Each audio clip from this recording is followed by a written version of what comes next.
Hello, JTC 505. My name is Chris Martinez, and I'm here to share with you my communication journey so far. Well, let's get started. My education and interest in this class. I just graduated this past May from the University of Northern Colorado.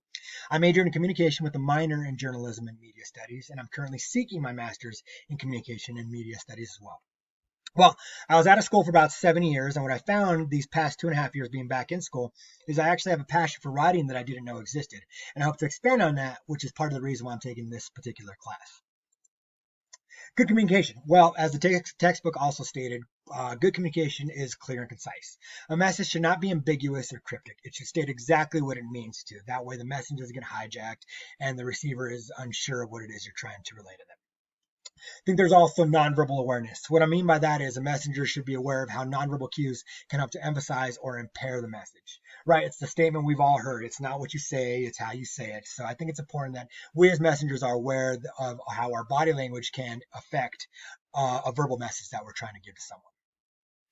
Finally, it does not need to elicit a response. I disagree with Frank Dance, the theorist, when it comes to this. And I think the textbook actually disagree with him as well. But I think you can still be a good communicator and sometimes just have bad listeners, right? I can use myself, for example. I think there's times when my wife, who is a great communicator, she's a teacher. I think she's really good at teaching, communicating with people. She's really good at what she does. But there's times when she's communicating with me and my intent is to listen and be attentive to what she's saying, but sometimes I'm in the middle of something and my head's just somewhere else. I'll be playing a video game, for instance, and she's telling me or asking me to do something, and I look at her and I acknowledge her and I tell her, yeah, I'm right on top of it. And then an hour later, she'll find me, she'll approach me, and she'll be like, hey, did you get that done? I'd be like, did I get what done? So once again, I don't think she did anything wrong on her part. I think she was a good communicator. I was just a bad listener. So good communication can still take place. Sometimes you just have bad listeners. Finally, my e-portfolio so far. I started working on this back in the spring of 2020.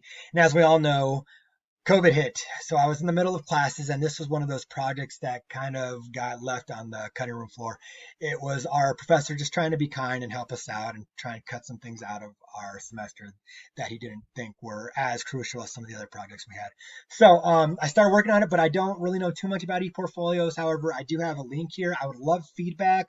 I would love some input. So if you guys would like to check that out for me and give me that feedback or input, I'd really appreciate it. Well, that's all I got for you guys. Thanks a lot. I hope to hear back from all of you soon. Thanks.